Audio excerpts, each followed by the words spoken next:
reminded that really it was at Abermain in November 2012 that when I brought to your diocese the relic of Francis Xavier, that I felt a desire to come back and to spend some time with you.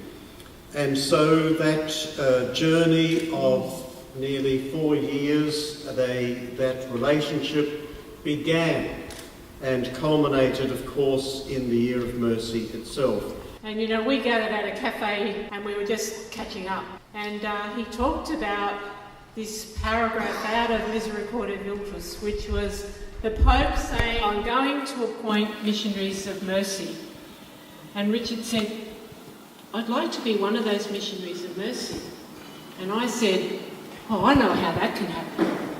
And just as Father Richard and I were driving up in the van today, just to recall what we did to pick up the van, he looked out and he said, "Oh, look, a Winnebago."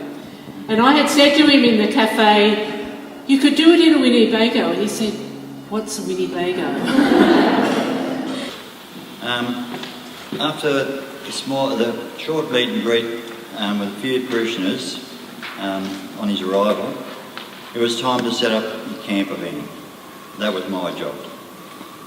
A few hours after my first attempt, I received a call. Where is he? Received a call from you.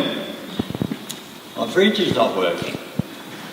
The ice cream's defrosted and the beer is warm. So up I went. This time I reversed the left back wheel into a hole I dug about a foot deep, with some blocks under the front wheels. The fridge started working, big success.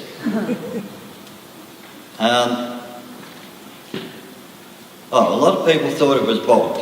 It certainly did look that way, but we knew it wasn't, did we?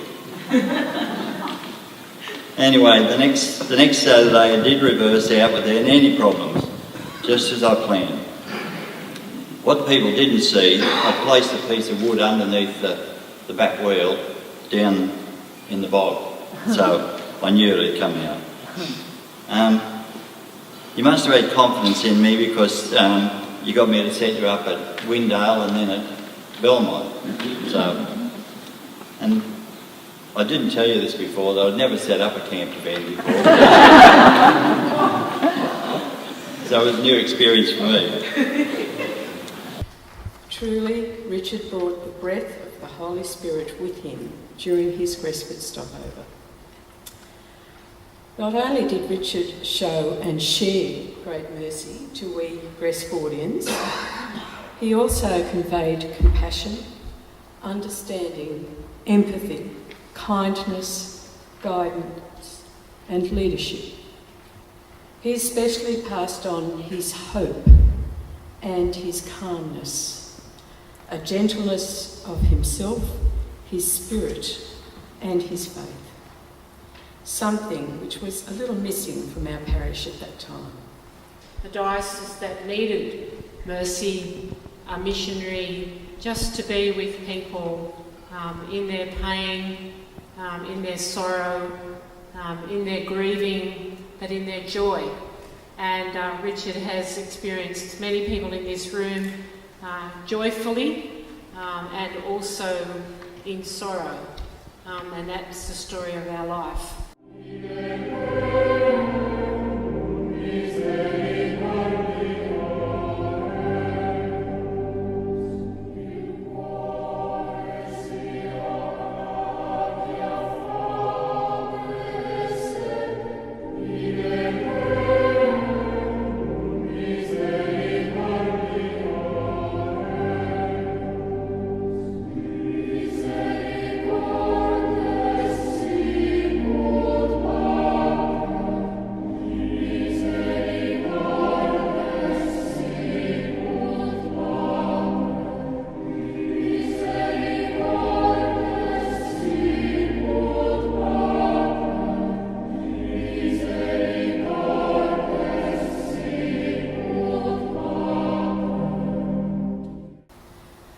For many hours he sat in our church.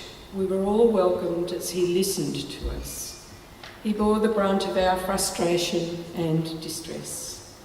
He helped in our search for the tenacity we needed to continue in our parish.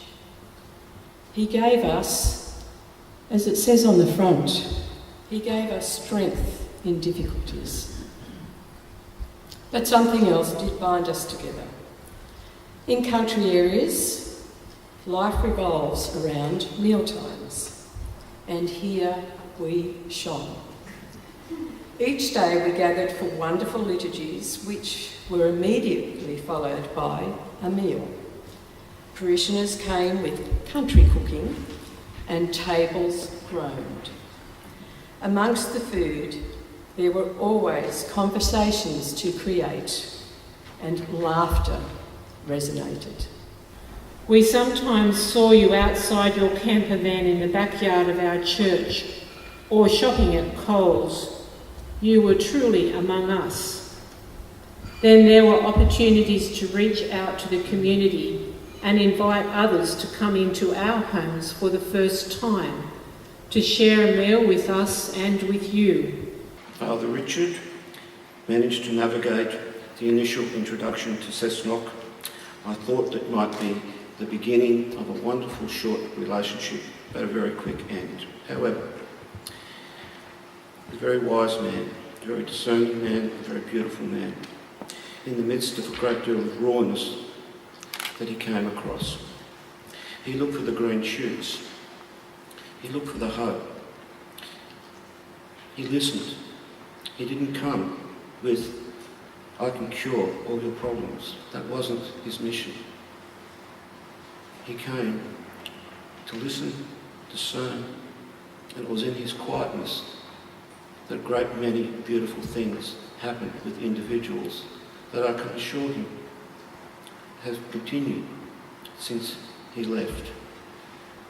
And thank you very much for the opportunity for myself personally to share with you hospitality, peace, graciousness, and to understand very much